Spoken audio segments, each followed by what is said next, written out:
All right, so welcome back also for the virtual audience on YouTube and Zoom. And now we have the second talk for today in this deep dive in data-driven mechanics. It's going to be given by Ricardo Vinuesa, who is an associate professor in KTH in Sweden. And he's going to give a talk on explaining and controlling turbulent flows through deep learning. Okay, thank you very much for the introduction and for the invitation to these very nice discussions that we're having this week. This is really a fantastic program. I'm going to be discussing this topic that Luca introduced. My research is funded by the ERC, the European Research Council, and also the Swedish Research Council.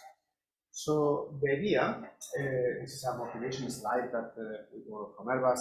The idea, of course, is that we can look at the different contributors to the drag in a typical airliner. About 50% of the drag comes from friction, so obviously turbulent boundary layers are important. And if one looks at different parts of the airplane, 50% of the drag comes from wings. So trying to understand something about pressure layer and boundary layers, airfoils, and maybe using some data-driven techniques to control the flow can really help us to significantly impact this contribution.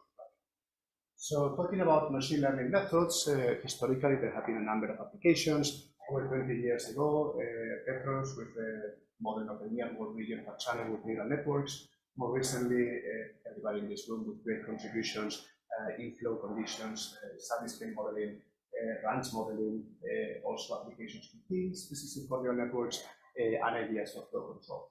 So it seems that historically have been quite some applications of machine learning for broad range of areas. With mechanics. We have a review paper on application of machine learning to CFD, computational fluid dynamics. So there is the possibility to improve and accelerate DNS. We can have better models for runs and IES, and also I'll be talking about this today for a bit. The possibility to improve reducer models without recordings. So there's quite some potential in many areas within simulations. And also more recently, we have another review paper with Steve and Melanie on applications of machine learning to experimental fluid mechanics, where there are also many points of potential, improving measurement techniques. One can also improve experimental design and also develop techniques for flow estimation and flow control. So there's a range of areas with different levels of difficulty in the implementation and in the experimental setup. This is, I believe, a very promising direction to be able to incorporate machine learning into experimental work to complement what has been done with numerics. So it's a bit of the background, and today I'm going to talk about three examples of application of machine learning to fluid mechanics in the context of turbulence, the three of them. And I'm going to start by trying to see how one can understand something about turbulence with explainable AI. So trying to exploit the explainability features of deep learning. So if one looks at a turbulent channel, this is a log standard, this is a database produced with DNS. One can visualize instantaneous log structures. In particular, these are Q events or intense Reynolds stress events, which have been studied by Ricardo Vinuesa and others for quite some years. Essentially, these regions are three-dimensional volumes of intense Reynolds stress, so intense UV, and one can do the quadrant analysis. Obviously, the dominant features are the sweeps and ejections, so the Q4s and Q2s, but also the Q1s and Q3s have a role. So the question that we may ask when one looks at a turbulent flow like this is what are the most important structures of the flow? And that's a question that is interesting from a physics point of view to try to understand something about turbulence, but also from the control point of view. I mean, if I want to control the flow, perhaps I should target those structures that are more important. But how can I define importance? Well, that's a little bit of a philosophical point. Here we try to use a data-driven method to define such importance and try to see how that can help us to understand better the flow. And this is a little bit the procedure that we propose to use. So we use a convolutional neural network to take, given an instantaneous flow field of a turbulent channel, obtain a prediction of the next flow field. So we try to advance the solution in time. And obviously that prediction, if it's good enough, will be representative of the physics of the flow. And then what I do is I identify these Q events in the input, in the initial field, and then I remove the structures. So I start to remove a structure, I do the prediction again, and I see what the error is. I remove another structure, I do the prediction again, and I see what the error is.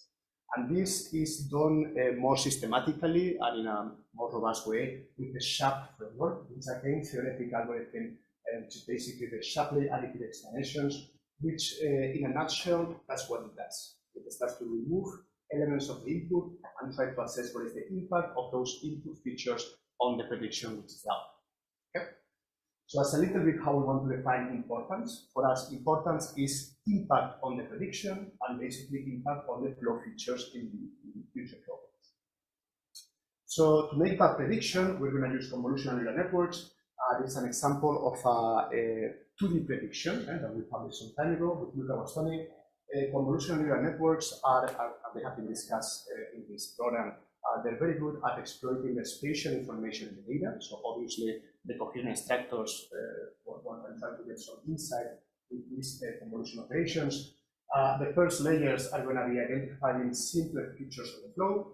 And then through the concatenation of convolutions, one can hierarchically build more and more complex features. So as I am closer to the output, my coherent extractors are more closely resembling the reality. And because the convolutional neural networks work in a hierarchical way, that's kind of aligned with how turbulence works. All these structures are also organized in a hierarchical manner. This seems to be a quite good method to perform these predictions. So we have these CNNs. We actually extend this method to 3D. And so in this study, and this study is led, by the way, by Andres Cremades and others. It's in archive, so the details can be found there. What we have is three-dimensional flow fields as an input. So we have UV and W, three velocity components, and we predict the three velocity components in 3D in the next step. We have a convolutional neural network where we have a residual block, which is basically containing skip connections. These are interesting, these skip connections, because what you do is that you combine feature maps that are quite simple from the first layers with feature maps that are closer to the output, which means that those are going to be more complex features that are being identified. And that typically helps the training process for this type of prediction tasks. So this architecture provides quite good predictions of my flow field in 3D, which is already a quite challenging task. This is the prediction level that we can expect. That's an instantaneous flow field. The reference is at the top, the prediction is in the middle, and the error is in the bottom. The error is 3.5%, so that's a reasonable prediction. Localized, we have some regions of larger error, in this case up to 50%, but we can see that in that region, the topology of the flow is still quite well reproduced. So, I mean, of course, one could have a gigantic network and try to reduce this even more, but in principle, for the proof of concept of the methodology, this accuracy is acceptable. Sorry, maybe you're going to show us, but this is dominated by the mean. You know the mean, what it is. Well, yeah, this error is for the whole flow field, and it's dominated by the mean. It is true. For the fluctuations, the error will be larger, but mostly on the V and W components. I mean, the U is quite well reproduced, so the dominant physics is there. Yes. And this is all for one time step. This for one time step, but for the Shapley framework, we need to predict one step. I mean, of course, we do it for a massive database of tens of thousands of steps. But you don't need to, I'm not interested here in predicting into the future. I'm just interested in seeing how you go from this step to the next one and how the different structures influence that next prediction. Okay. But in principle, you could do it for more. You could do it for more. And then the SHAP framework with the extended temporal dynamics as well, we will do that here. Yeah. But that could be a possibility. What's the size of the time step? For this simulation, must be on the order. I mean, it's based on the current number locally. It's the simulation. Yeah, it's a simulation time step. Yeah, so these are very finely resolved simulations. That's why you can do this thing for anything, right? You have to do it for the simulation time. You can do it for anything. But I mean, we have more fields like that. We have a lot of fields, and yeah, I mean that was really as a reasonable prediction framework. Of course, if the time step is very large, the prediction, well, not necessarily will be more certain, not necessarily. So the fields are quite close to each other. And to be honest, here the prediction is just an excuse. I mean, I don't want to get a prediction. I want to get the impact of the structures on that prediction. That's kind of important. So the prediction is in principle good enough. And this is how the SHAP framework works. So essentially, we have we have the correct instantaneous field, and we predict the next step. That gives me a baseline error between the truth and the predicted network. and then I start to remove extractors from the input field. Removing means to take the three-dimensional volume and make those fluctuations zero and repeat the operation, so make the prediction again. The way that these extractors are removed is with a game theoretic approach. It's basically sometimes you're removing more or less for each of the iterations. The point is that you have a collection of error levels for different extractors being removed that are going to be compared with the real error between the two fields and the one predicted from the neural network with all the extractors. And that's what's going to be used to evaluate this importance score. This SHAP, which I'm going to show you now.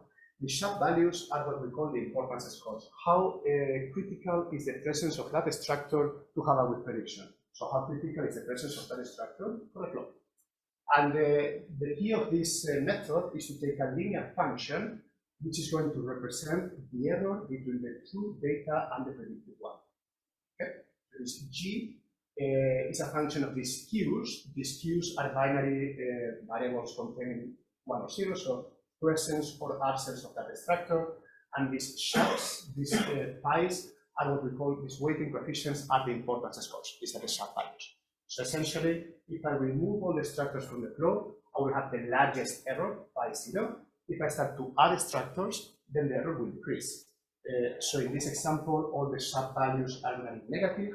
And to assess the importance score, we're going to look at the absolute value of those SHAP indicators. How are they calculated?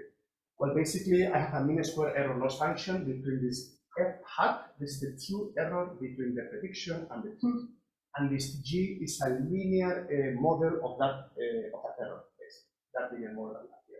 So essentially, we want to fit all the pi values to minimize this in such a way that I have a good enough G function representing the error, and I have a good assessment of each of the importance scores for each of the steps. So essentially, in a nutshell, we are just having a bunch of three-dimensional volumes within my input and a bunch of scores of how important they are.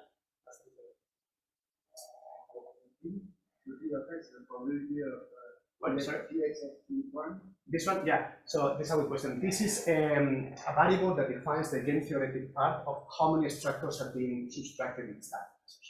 So that's a bit of the algorithmic insights. But the main part is this minimization here. Yes? When you remove a structure, what do you put?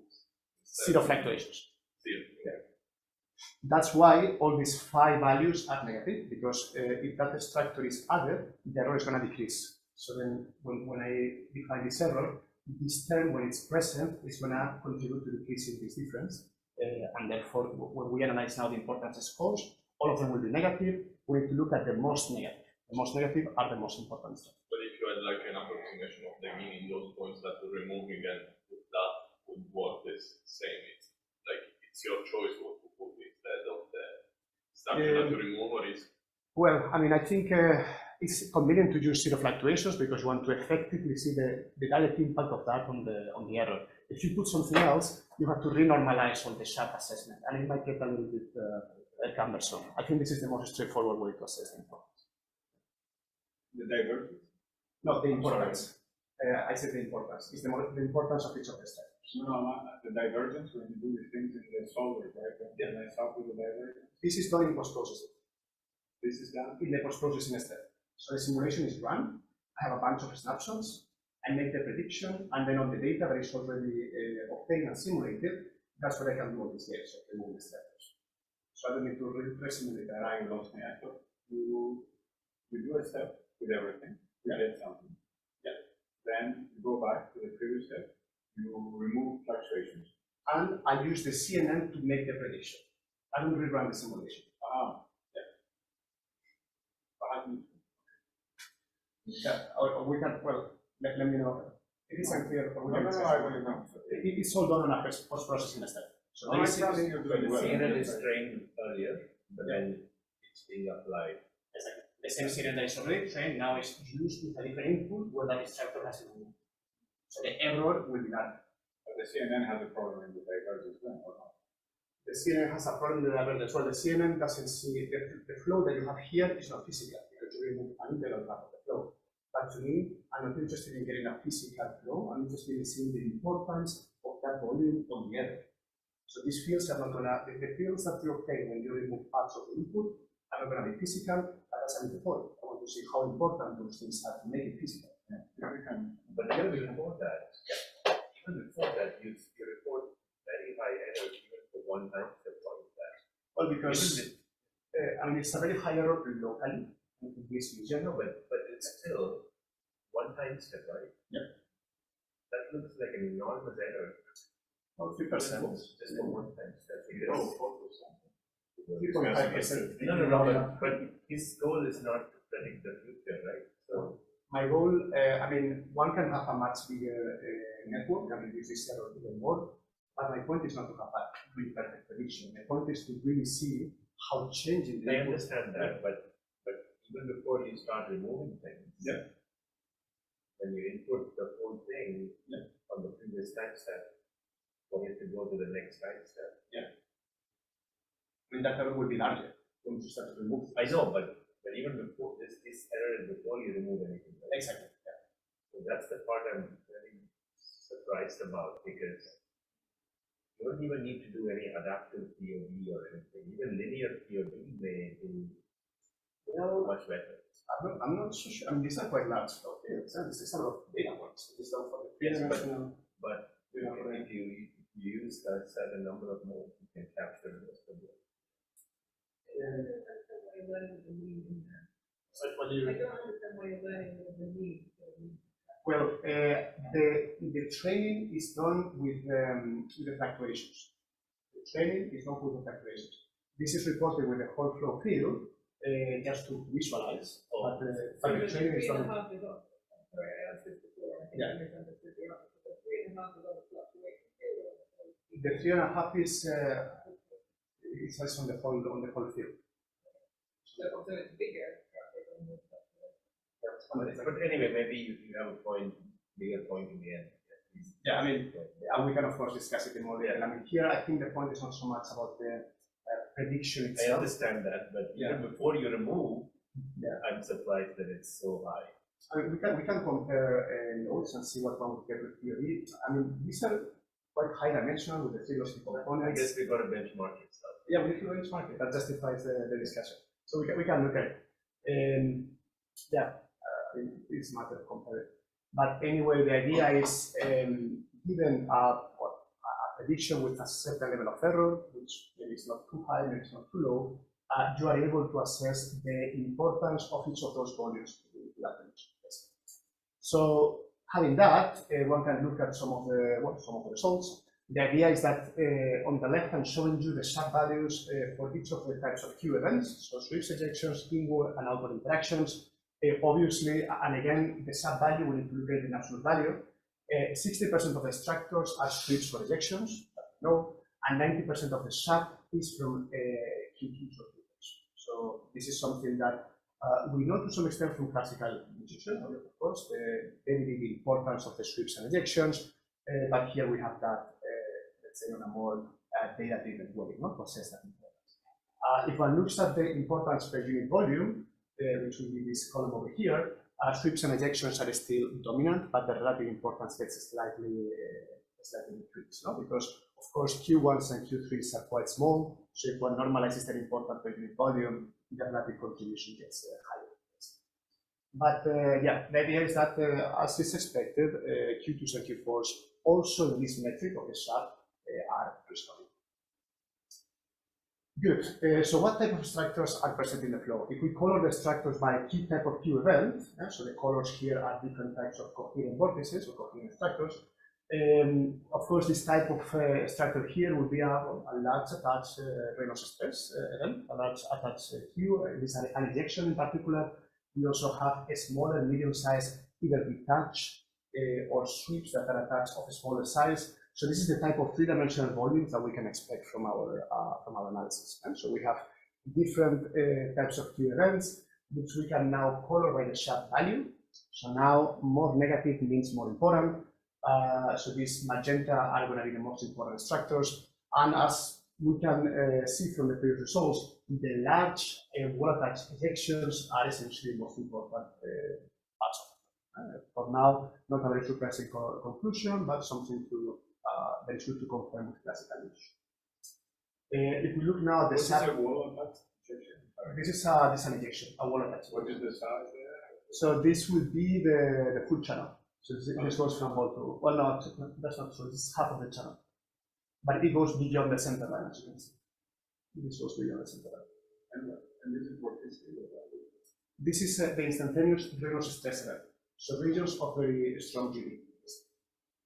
And the upper boundary here is the center line, so they go And you beyond. call them wall attached because they continue all the way to the wall? Exactly, because they continue over the wall. Exactly. So as opposed to, for example, these ones which are detached. This dashed line over here is the boundary below which we say that the structure is wall attached, which is like y plus 15 or 10. So these ones are detached. This is a medium-sized ejection that is also attached. And here the colors mean importance. So now we're looking at something that is important. And if one looks at the importance per unit volume, which would be like this colors over here, this dark blue magenta will be the most important. And it turns out that when one normalizes by the volume, the most important structures are wall-attached ejections that are smaller, not as large as the ones before, and also some detached elements. So some detached structures are also very important for the volume. Yes. So are you generating new things? Like, how do you separate what we took out versus what we added? Because we're not shear there, so shear when you put it here. So we don't add anything, we remove always. But you do, that's my point. If you zero it, Zero flag. shear all around it.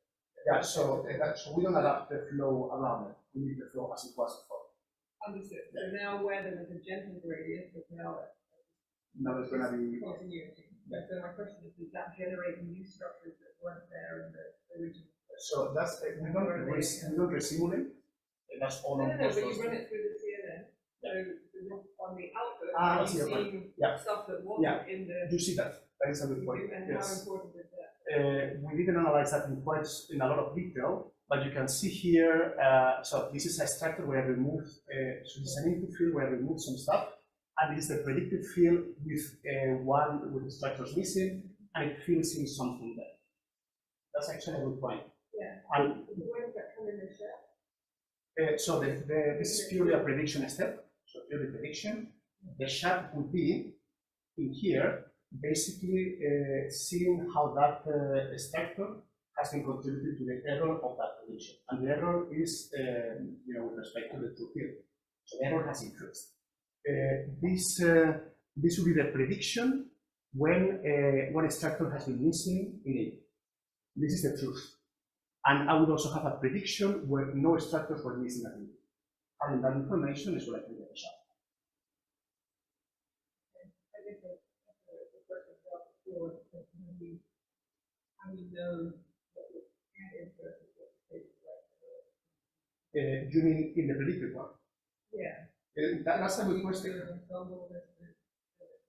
I mean, something that could be quite interesting is to analyze what has been put in that gap and to analyze it. It's really a good one. That's actually very interesting. To see what the network is actually doing to kind of compensate for that. So that's an interesting point. Yes. Sorry, if I'm asking a very simple question. No problem. Could you possibly do this without removing structures and run it through and see if you can practice? Well, that can be done. That can be done for sure, and it has been done. I mean, even as they have the tracking of the structures for a while. But the idea is how do you evaluate the importance there? And you can track them and see where they are, see their sizes, their locations. But how do you evaluate the importance? And that's kind of like the central question, and there's only one way to answer that question. You need the importance in this framework is the contribution of that volume to make a prediction.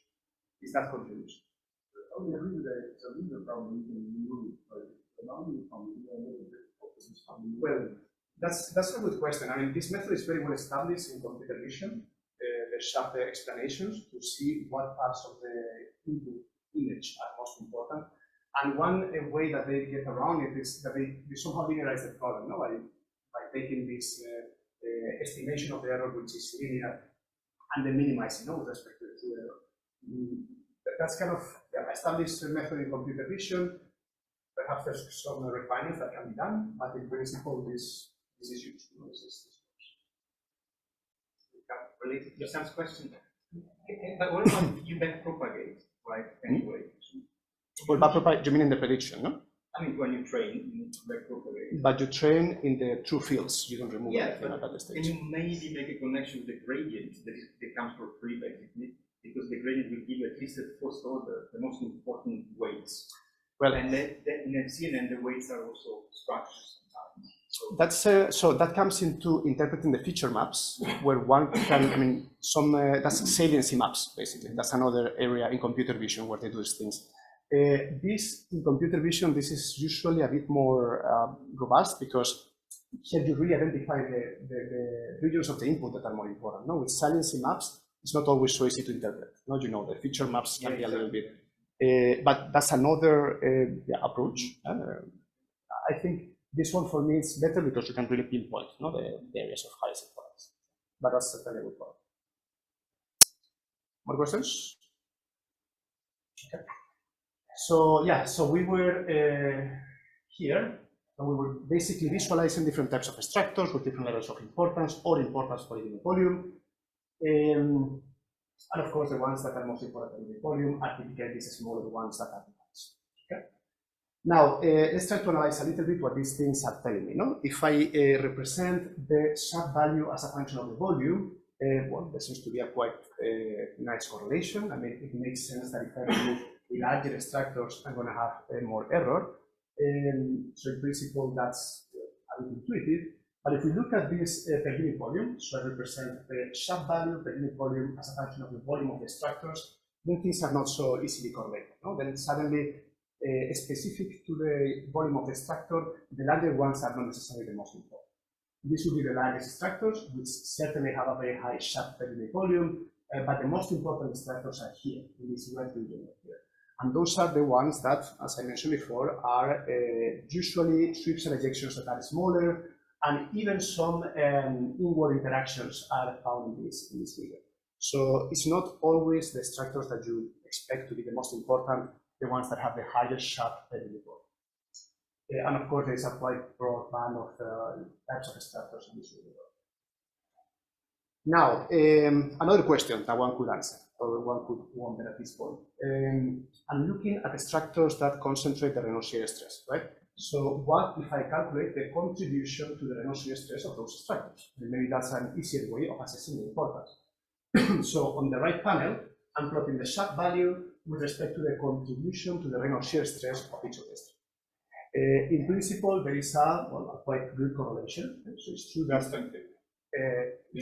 instantaneous three-dimensional volumes with these properties. So in principle, there is a reasonable correlation. No? I mean, things with the highest importance, which are the most negative, so over here are the things that have the highest contribution to the Reynolds shear stress. But once again, if we normalize by the volume, things get a little bit more interesting. No, it's not so obvious. So if I plot the sub value per unit volume, and I represent that as a function of their contribution to the Reynolds shear stress per unit volume, then I have three regions. And in region A, in this yellow part over here, suddenly there is not a line, there is a band. And so suddenly more sharp doesn't necessarily mean more Reynolds shear stress. There is this B region over here, which would be the classical answer. The most important structures are the ones with the most Reynolds shear stress. But it turns out that those are not the, let's say, the ones with the highest importance when you use the sub value. Those would be in this region CA here in green. So when you look at things per unit volume, the most important structures, well, as I mentioned before, would be the ones that are a bit smaller, but those are not the ones that have the highest Reynolds shear stress contribution. So in principle, this approach, well, it tells me something perhaps a bit beyond just the contribution to the Reynolds shear stress, because I would take it as a more objective assessment of the importance. I mean, what is important on the flow? Well, the stuff that has the highest impact on the error. And that's in principle something that is relevant for the physics that you want to do, predicting and so on. So this would be the most important structures. And of course, the extension of this, I mean, everything that I showed you so far was kind of like a proof of concept. No? I mean, I identify these Q events and I do this game of the sharp and see what is more important. But perhaps the most interesting, this ongoing work, would be to apply this to each grid point in the domain. So I don't do any segmentation. I don't identify any structure, I don't make any assumption about the physics, I just calculate the importance of each grid point of the domain, individual. And then I take the points with the highest importance and cluster them into three-dimensional volumes and look at the properties of those volumes. And that's, again, that's ongoing work. We develop a new framework, a deep-sharp approach, which is more efficient than, because now we need to do it for much bigger flow fields. But the idea is that with this, you can identify new types of coherent structures. No? So that's a little bit what I'm heading to.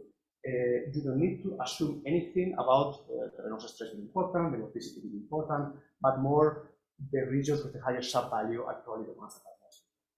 And this is something that can be used then for flow control or for understand something about fluids. Okay? Yes.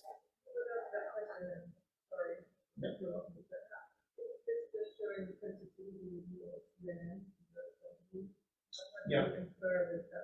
To some extent, I mean, to some extent, yes. It's not a science matter per se, but it's connected with that. Yes. I mean, basically the sensitivity of the prediction to regions of magnitude. Yes.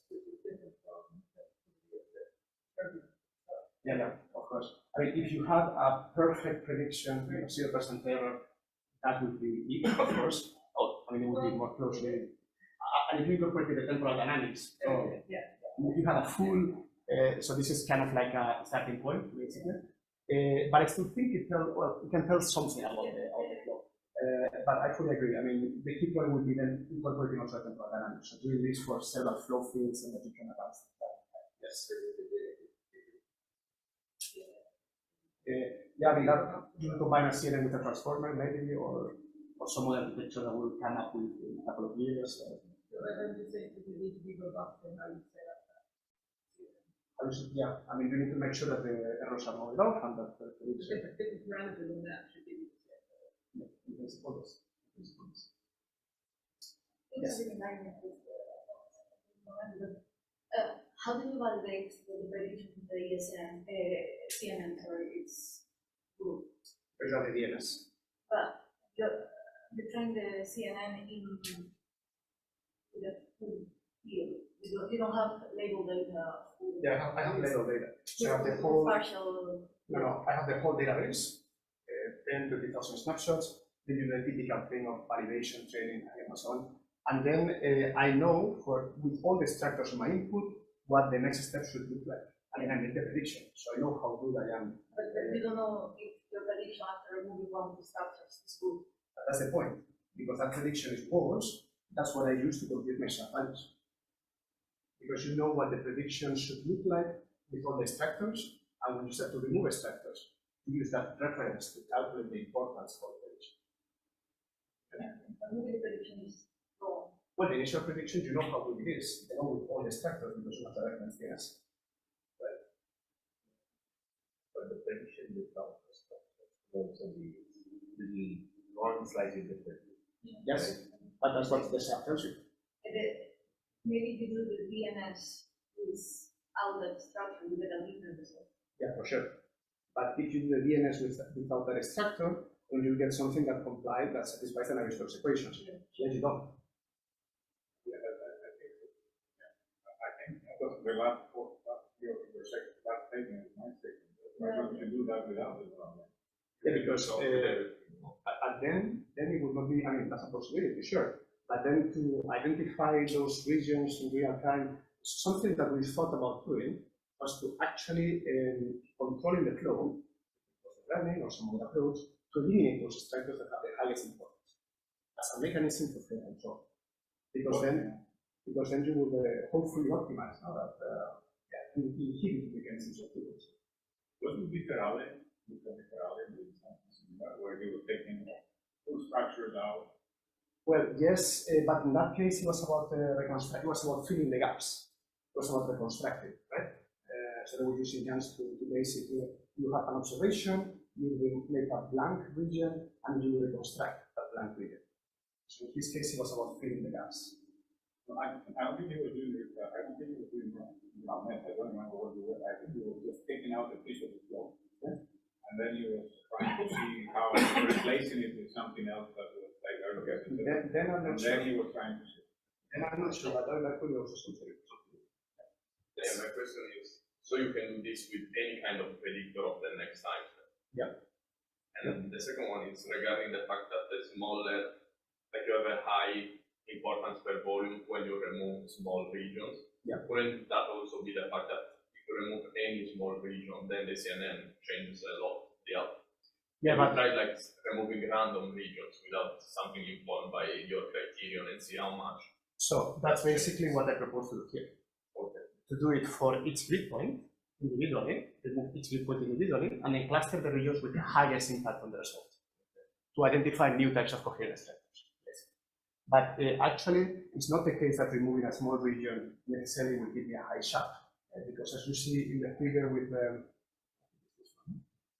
I mean, there are very small regions. No, I will show it versus the volume, which is this one. There are regions of very small volume with very small sharp and very high sharp. I mean, the algorithm is identifying something that is, well, physical to some extent, no? Because the ones that we expect to be important are the ones that have the highest sharp in volume.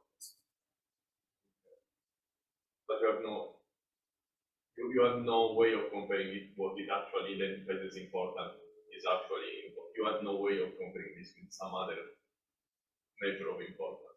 Yeah, the Reynolds stress. That's what we will do here. Okay. So in absolute terms, high sharp value means high contribution to the Reynolds stress. But when we normalize by the volume, things are a little bit different. So that's where the sharp actually brings us something new. Because not necessarily the regions of highest Reynolds stress are the ones that have the highest importance. Yes. The way you are computing the importance in the linear model, yeah, I'm not important that you don't take into account correlations. Yeah, that's a good point. I mean, that's I mean, again, this is using computer vision, and that's one of the limitations of this approach. The idea that you expect is that through this minimization, you have a reasonable representation of the error. But this is something that can certainly be extended to have correlations among things. My guess is that for a static prediction of the next step, that's not so important. My guess is that that will become very important for the temporal dynamics that it's mentioning, because then interactions among structures become important. For the next step, it's probably not so sensitive to that. Okay. More questions? And this first part is really something new, so I'm very happy to get all the feedback and all the ideas. And I think that it could be something that at some point can be helpful to understand something.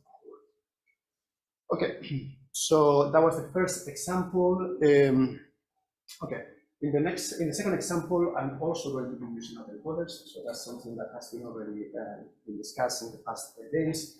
And as I will not take too much time in describing this, but as we know, POD in principle gives you orthogonal modes and also an optimal linear representation. So you can rank those modes in terms of their contribution to the abstraction. And autoencoders don't have those properties. No? In principle, you don't have those modes being orthogonal, and there is not a straightforward way to rank them in terms of the quality of the abstraction, of the contribution to the abstraction. This work by Hamid Reza Ibasi and others in expert system applications, so all the codes are available there. And we chose this flow case because, well, I mean, this is the flow, the turbulent flow between two obstacles. The idea is that we have, of course, quite prominent shear layers and the weight shedding. So POD should not be too bad in a case like this, because you have these very prominent features that they can be more or less represented with POD. And looking at the horizontal plane at 1/2 of the height of the obstacles, so this is 2 millimeters, and basically this horizontal plane here, and I'm using 1200 snapshots to train the model. So basically, this is a typical autoencoder. Again, this has been discussed before. So essentially, I'm trying to reconstruct the same image that I have in my input. And in this latent space, I want to obtain a good compressed representation of the original high-dimensional system. But this autoencoder doesn't have either the orthogonality or the optimality. Some work in the literature by Foucault and others has aimed at trying to get this optimality property. So trying to rank the modes in terms of their importance to the reconstruction. This is done with this approach where you start with an autoencoder where the latent space has dimension 1. You train it, and that gives you 1 first latent vector. Then you have another autoencoder where the dimension of the latent space is 2. You fix the first latent vector, and then you obtain the second one. and you do this recursively in a way that each additional latent vector has less and less contribution to the reconstruction. So this is a way to kind of rank those latent vectors in terms of their importance of the reconstruction contribution, but this model is still not orthogonal. So why do we want orthogonality? In principle, to increase the interpretability of our dimensional model, no? Because then each individual latent vector, when observed in physical space, hopefully will give us something that is quite easy to map into physical mechanisms. So to try to go into the interpretability and the orthogonality, we use the framework of beta variation autoencoders. These are trying to add stochasticity in the latent space. P of x will be the distribution of original data in the original physical space. P of r is the distribution in the latent space. And the goal is to maximize this function, which is the marginal likelihood, basically an approximation of P of x given the parameters theta of the network. And that gives me two different conditional probabilities. We have a decoder that takes me from the latent to the physical space. This is a generative model, so I'm producing samples from the latent space. And the second probability is an encoder because it takes me from the original to the latent space, and it's what is called a recognition model. So basically, I can play with these probabilities. In fact, I'm going to focus on the second one, which is given by a Gaussian distribution in the framework of these variation autoencoders. And then I'm going to sample from that distribution, basically to a mean, a standard deviation, and some Gaussian noise. So I'm adding that noise to be able to sample from the latent space. In beta variation autoencoders, the loss function can be written like this. So I have one component which is basically the reconstruction. So I want to recover the original field. And this second term is basically promoting the disentanglement of those latent variables. And this beta is a hyperparameter that gives an additional weight to that contribution. So basically, I'm weighting here two contributions to the reconstruction, the loss. If I have more disentanglement, I will have a worse reconstruction. And the idea is to find a sweet spot, how orthogonal I want my model to be, and how good of a reconstruction. In the usual DDE, we have like a second term, it's just constrained space so that we are close to a unitary variable. Yeah. So here, so this beta DDE, we do also like a reference scheme, fixed first one dimension. No. This is just this is just promoting that the alignment the alignment of those latent variables is. So how you choose this sigma I and I? This what, sorry? Sigma I and I in the loss? No, these are the latent variables. These are the latent variables that you know, so it's part of the training basically. These are the latent variables that you obtain as you are adjusting the weights of model. Okay, no, I understand that, but usually you constrain to be close to a reference on variable. No, here we don't have a reference. We just want them to be as independent. The set of coefficients in the space as independent. Okay.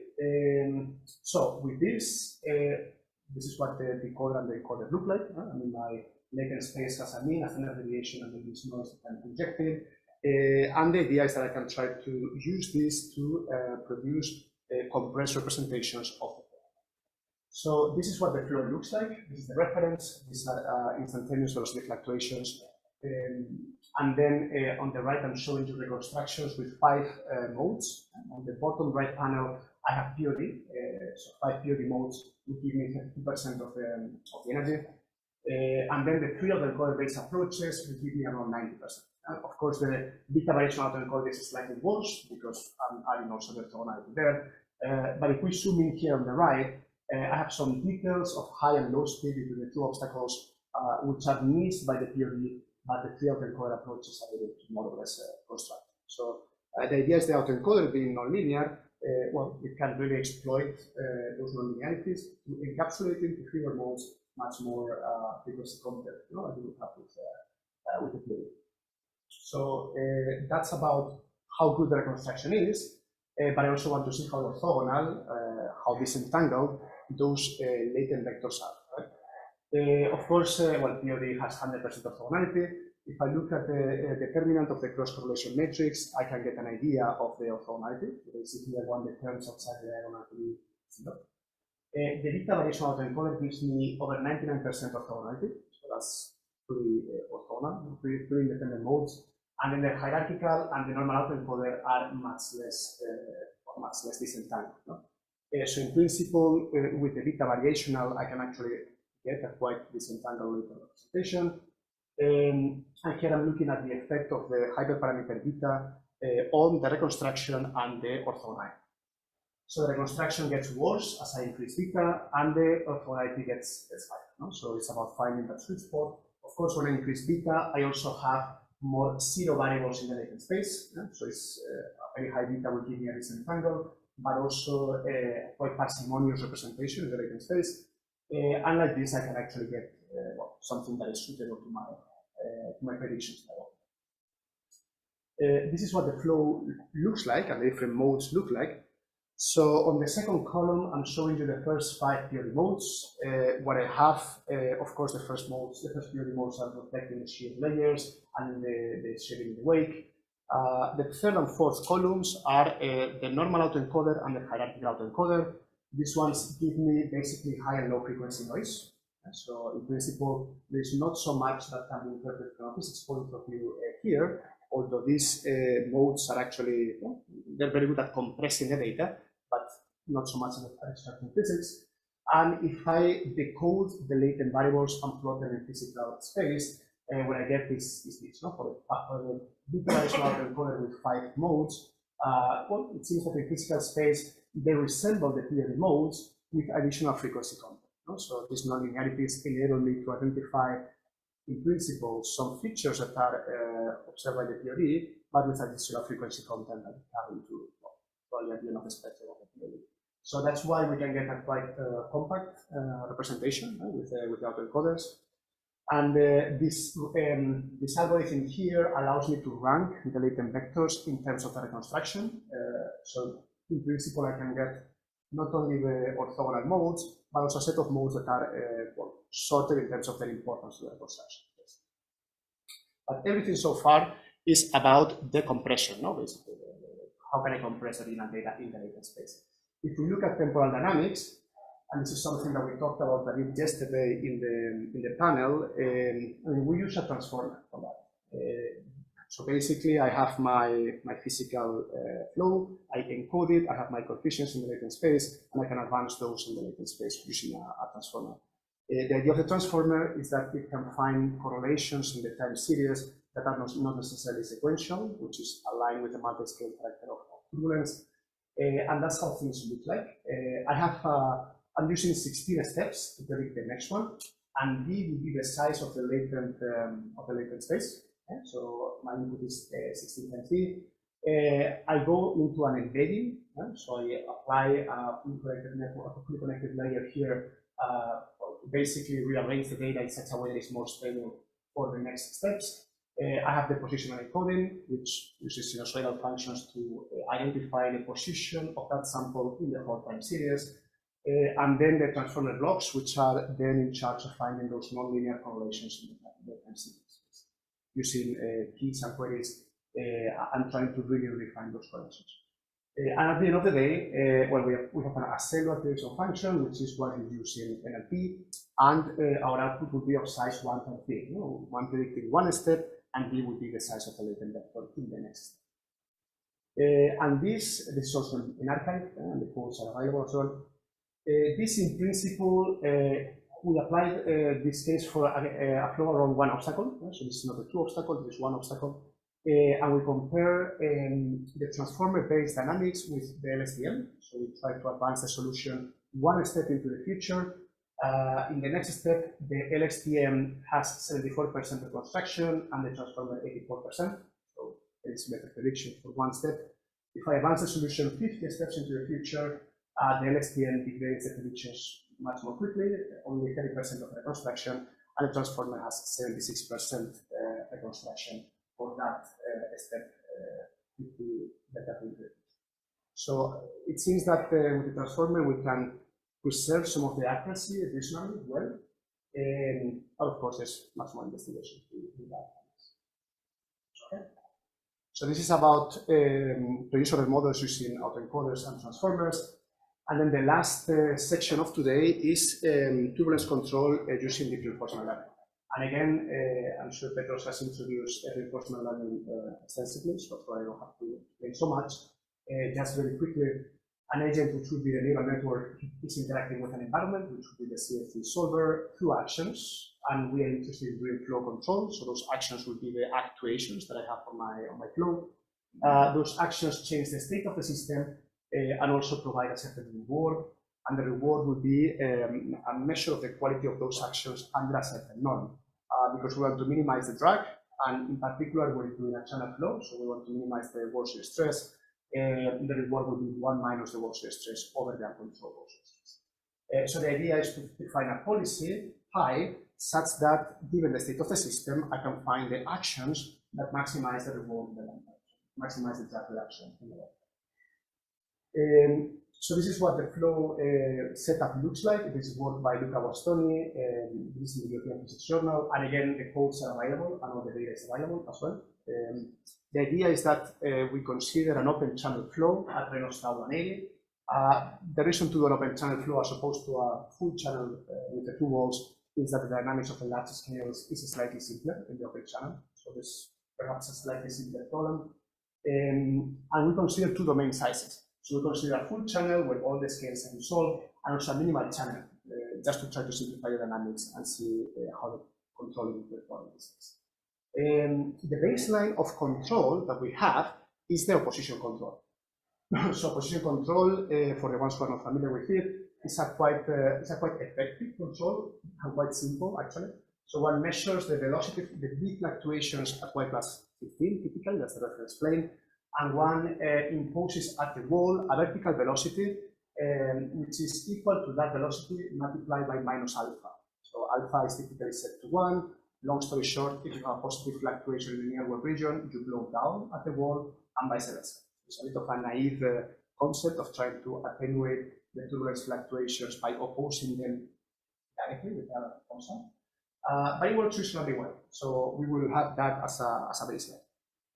And that's so that's what the setup of the reinforcement learning looks like. We have a model setup, a multi-agent reinforcement learning, where each of these regions is basically what we call a sealed environment. So in this model configuration, each of the sealed environments has their own observations and rewards, but all of them report to the same agent. The network parameters are the same at the end.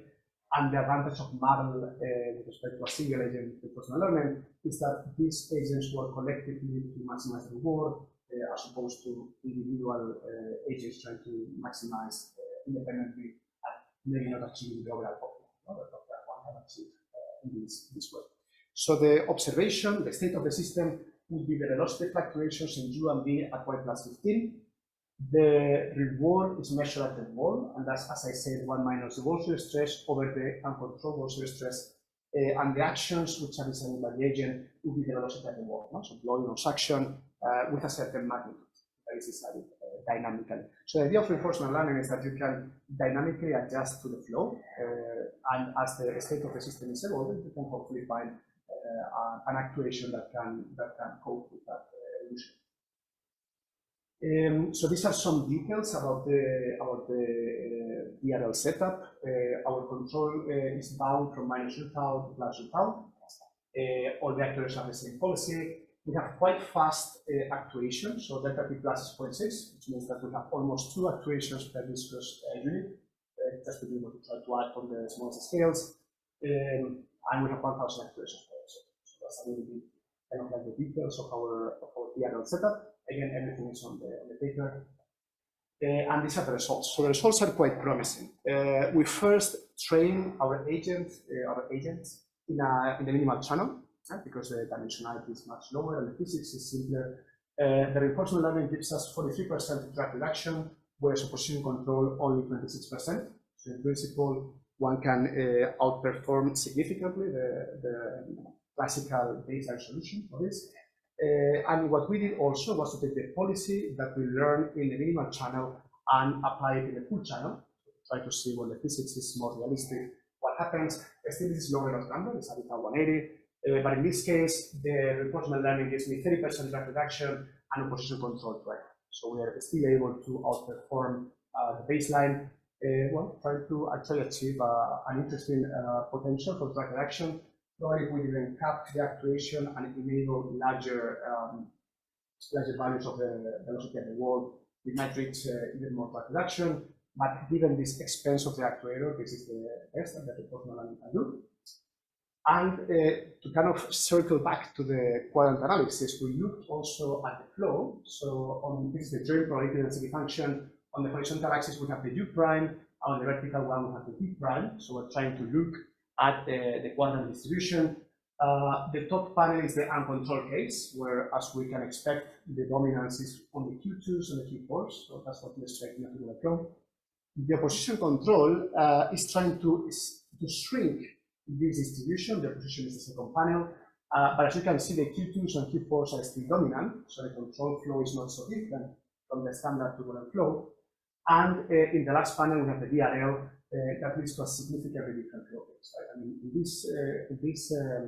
this configuration, the Q2s and Q4s are not so predominant anymore. And we have quite even distribution along the four quadrants, and it's a significantly effective flow configuration. So this is something maybe we haven't looked too much at the physics of this flow case, but it's certainly something different than opposition control, what the reinforcement is actually producing. So there's quite some potential, I think, in this configuration. And this is just a little bit of intuition of the different controls. On the top panel, I'm showing you the velocity of the wall in function of time in the opposition control case. So the actuation is actually getting smaller as the flow gets controlled, because the P is actually smaller in the network region.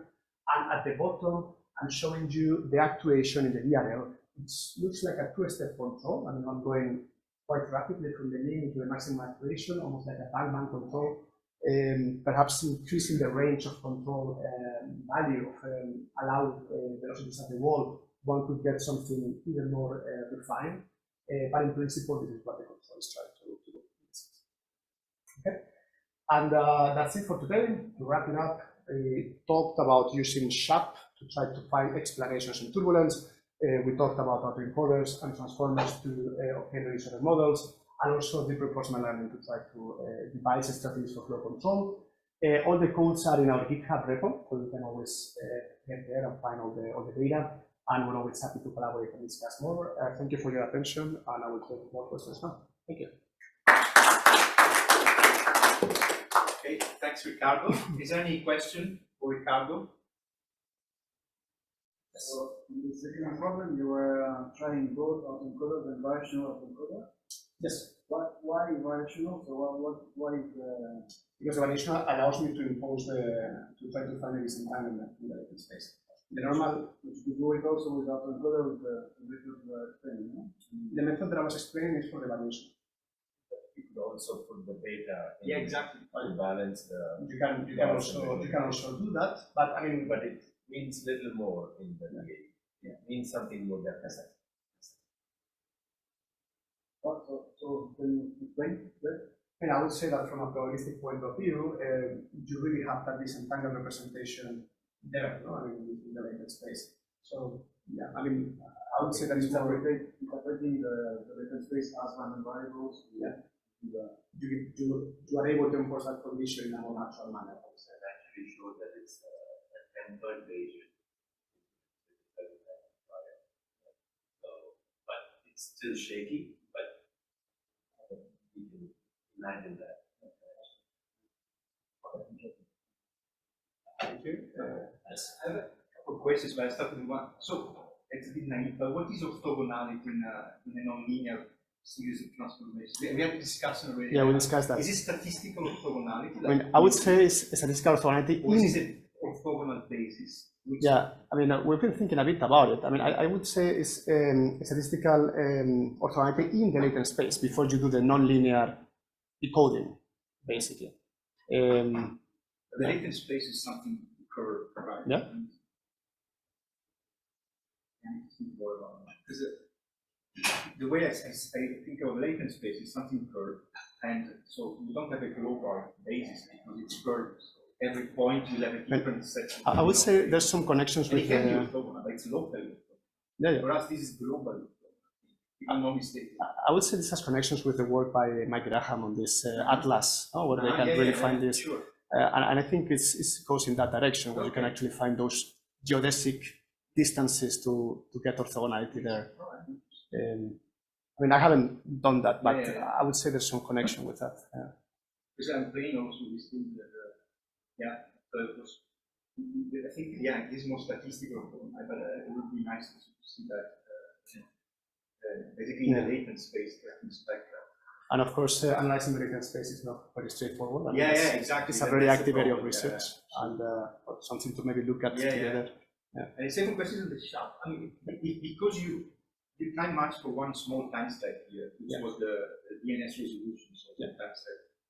So going back to the gradient of sensitivity discussion, I mean, I would think intuitively that you can get the most important structures by looking at the Jacobian, like the kind of linearized Navier-Stokes. So for one time step, you have a Jacobian, you multiply by the transpose, that's the energy basically of your norm equation. Then you take an SVD of that, or an eigenvalue composition of that. But and somehow maybe they are related to each other. It would be nice to try to. I think there could be some connections, but I think there is here a conceptual difference. I think, but you can tell me if I'm wrong. When you do that, you're looking at structures in the POD spectrum, basically in the SVD spectrum, which are features that are not necessarily existing instantaneously in a three-dimensional flow field. I mean, it's kind of like a different type of coherent structure. One is in a modal representation, and the other one is in a physical state, in the flow field. What I want to do here is find the elements, the 3D tangible elements that you can find in the flow. You can point at them in an instantaneous field. If you do it like that, you would not be able to do it in a flow field. I think, but of course, there must be some interesting connections to explore. The reason why I want to do it like this in physical space is because I want to control them. I mean, I want to say, find that structure and kill it. Right? But of course, to be able to do it in a modal basis, I mean, that could also be something to look at, but it's something different. Thanks. Thanks for the comments. Okay, more questions? Any other question?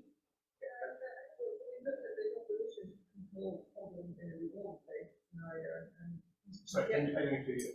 So we've done the opposition control problem at a higher Reynolds number, by looking at redundant-based control, and you get up to higher than this, about this, but at a higher Reynolds number by shifting, basically a phase shift at the wall. So, but it's not, but it is the signal that we showed before. So the one that decays to zero rather than the one that's interactive all the time. Yeah. So what is it that when you physically say, what is it that you're doing better with a bigger energetic input? It's more costly to do this. Right? So It's your more balance costly. probably doesn't work out as well. It's more costly, although I would say, I mean, it's very small actuations anyway, so we calculated the net energy savings, and the cost of the control was negligible in both cases, compared with the track reduction. In a numerical setting, of course, in an experiment, what you need to, that's another story. But in a numerical setting, the cost of the control was negligible in both cases. However, what you're saying is interesting because, of course, if you increase the Reynolds number, then the shift in phase, which is also connected with the inclination of the structures, and I mean, this sensing that I'm doing here, this one, what I'm sensing right above, or at higher numbers will work. You need to take into account the inclination of the structures. If you want to control the upper region, I'm probably to take into account those shifts that you're referring to. So this would have to be quite significantly adapted for a higher number. Yeah, I understand why you, I mean, I understand it will comparably small. Anyway, comparably small. But why is it working so much harder? So much harder, yeah, that's a good question.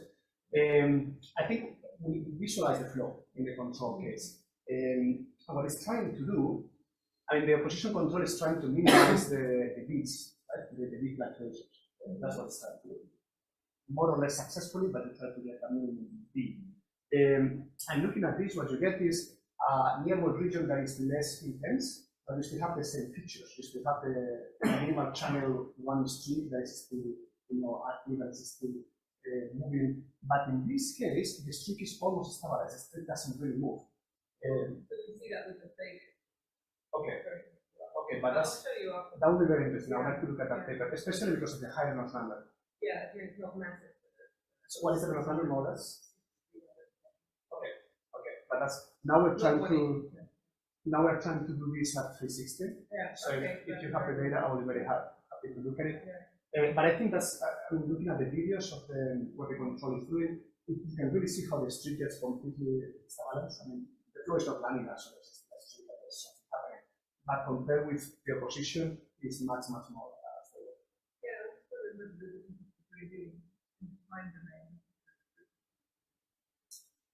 Yeah, and then of course, maybe you want to do some causality there of different features and what is really producing what in the next steps and how to control that. But maybe the DRL can benefit from that. I'm thinking Working really hard to do what they do.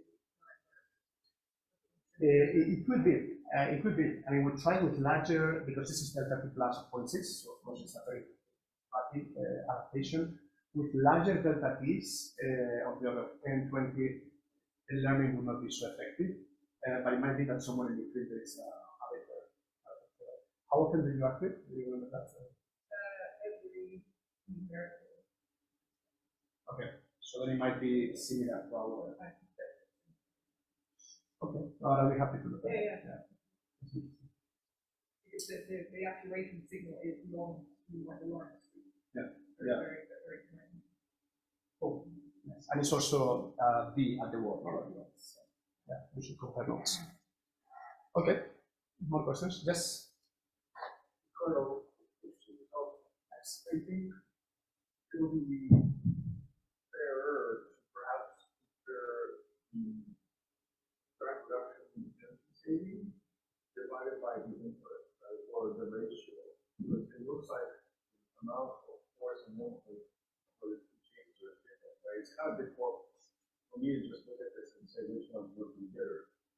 It is true. I mean, I didn't include the slides not to make it too long, but the cost of the control is negligible in both cases compared to the drag reduction, because at the end is B a wall cubed. That is that term 1/2 times B wall cubed. So at the end, you know, even if this is much more full than this, the controversy with the power is becomes zero compared with the large drag reduction that we have. In a numerical setting, I mean, if one wants to look at the delta P of the actuator in an experimental implementation, the picture may change, but we don't have a way to estimate that. The only term that we take into account is the mass flux across the wall, which goes like 3W cubed, and then that's zero in those cases.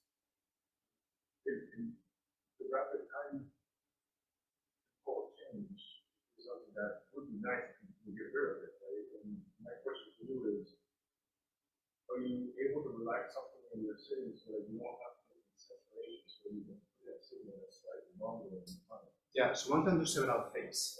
One can, first of all, change this delta T plus and have it longer, so the frequency of actuation gets longer. Beyond 10 or something like that, the learning does not happen so efficiently. So we might have to choose something in between, but it is possible, certainly, to do that.